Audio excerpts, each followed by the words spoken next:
ಅವ್ನು ನನ್ನ ಮೇಲೆ 2022 ನವೆಂಬರ್ 29ನೇ ತಾರೀಕು ಅತ್ಯಾಚಾರ ಮಾಡ್ತಾನೆ. ಅತ್ಯಾಚಾರ ಆದಮೇಲೆ ನಾನೊಂದು ಕನ್ಫ್ಯೂಷನಲ್ಲಿರ್ತೀನಿ. ಇವನು ನನ್ನ ಬೆಸ್ಟ್ ಫ್ರೆಂಡು, ಇವಾಗ ಏನು ಕಂಪ್ಲೇಂಟ್ ಕೊಡಬೇಕಾ ಅಥವಾ ನಾನು ಯಾರಿಗಾದ್ರೂ ಹೇಳಬೇಕಾ? ಒಂದು ಫುಲ್ ಕನ್ಫ್ಯೂಷನ್, ನಾನು ಶಾಕಲ್ಲಿರ್ತೀನಿ. ಏನು ಮಾಡಬೇಕು ಅನ್ನೋದು ನನಗೆ ತೋಚ್ತಾನೆ ಇರಲಿಲ್ಲ. ಅದಾದಮೇಲೆ ಒಂದು ಸ್ವಲ್ಪ ಸಮಾಧಾನ ಮಾಡ್ತಾನೇ ಇದ್ದ, ಬಟ್ ನಾನು ಸಮಾಧಾನ ಆಗ್ತಿರಲಿಲ್ಲ.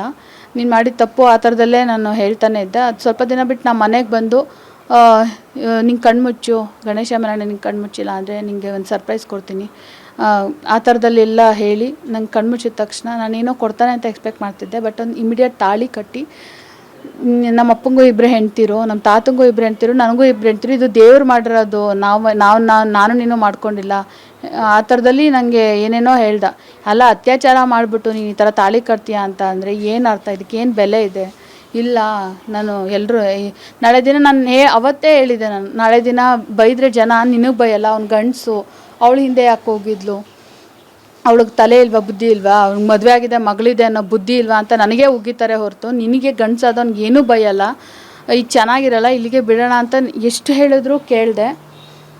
ಅವ್ನು ನನಗೆ ಇಲ್ಲ, ಹಂಗೆ ಆ ಥರ ಪರಿಸ್ಥಿತಿ ಬಂದರೆ ನಾನು ನಿಂತ್ಕೋತೀನಿ, ನಾನು ಮಾಡಿರೋ ತಪ್ಪು ಇದು, ನಾನೇ ಸರಿ ಮಾಡ್ತೀನಿ, ಪ್ರಪಂಚದಲ್ಲಿ ಯಾರು 2 ಮದುವೆ ಆಗೇ ಇಲ್ವಾ, ಪ್ರಪಂಚದಲ್ಲಿ ಎಲ್ಲರೂ ಕರ್ಕೊಬಾ ನೀನು, ಒಬ್ಬೊಬ್ರಿಗೂ ಆ ಥರ ಏನೇನೋ ಕೆಟ್ಟದಾಗಿ ಹೇಳಿರೋದೆಲ್ಲ ಇದೆ ನನ್ನ ಹತ್ರ ಸಾಕ್ಷಿ.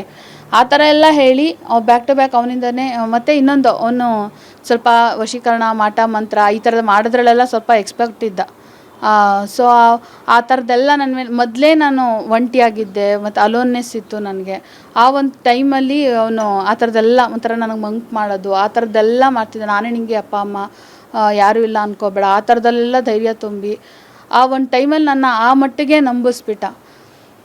ಅದಾದ ಬ್ಯಾಕ್ ಟು ಬ್ಯಾಕ್ ಅಬಾರ್ಷನ್ನು ಅಂದರೆ ನಾನು ಪ್ರೆಗ್ನೆಂಟ್ ಆದಾಗ ಹೇಳಿದೆ, ಇರಲಿ, ನಂಗೆ ಯಾರೂ ಇಲ್ಲ, ಅಟ್ಲೀಸ್ಟ್ ಇದೊಂದು ಇಟ್ಕೊಂಡೆ ನಾನು ಇದ್ಬಿಡ್ತೀನಿ ಸಾಕು, ಪಾಪ ಅವಳಿಗೂ ಮೋಸ, ಅವಳದ್ದೇನು ತಪ್ಪಿದೆ, ಹಾಗೆ ಹಿಂಗೆ ಅಂತೆಲ್ಲ ಹೇಳಿದಾಗ, ಇಲ್ಲ ಅವಳು ನಂಗೆ ಕೋಪ್ರೇಟ್ ಮಾಡಲ್ಲ, ಅವ್ರದ್ದು ಏನೋ ಮನೆಗೆ ಹೋದರೆ ಜಗಳ ಮಾಡ್ತಿರ್ತಾಳೆ, ಅನುಮಾನ ಪಡ್ತಿರ್ತಾಳೆ, ನನಗೆ ಡೈವರ್ಸ್ ಕೊಡ್ತೀನಿ, ಆ ಥರದಲ್ಲೆಲ್ಲ ಹೇಳಿದ್ದ. ನಾನು ಸರಿ ಆಯಿತು, ನಾನು ಯಾವಾಗಲೂ ಹೇಳ್ತಿದ್ದು ಒಂದೇ, ಅವಳಿಗೆ ಮೋಸ ಮಾಡಬೇಡ.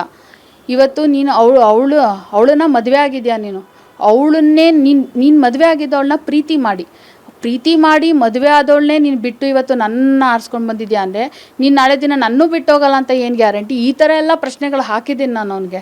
ಇಲ್ಲ, ಆ ಥರ ಮಾಡಲ್ಲ, ಮಂಜುನಾಥನ ಮೇಲಾಣೆ, ನಾನು ಆ ಥರ ತಪ್ಪು ಮಾಡಲ್ಲ, ನಾನು ನಿನಗೆ ಹೆಂಡತಿ ಸ್ಥಾನನೇ ನಾನು ನಿನಗೆ ಕೊಟ್ಟಿರೋದು, 2 ವರ್ಷ ಆದಮೇಲೆ ಎಲ್ರಿಗೂ ಒಪ್ಪಿಸ್ತೀನಿ, ಹಂಗೆ ಹಿಂಗೆ ಅಂತೆಲ್ಲ ಹೇಳಿದ್ದ.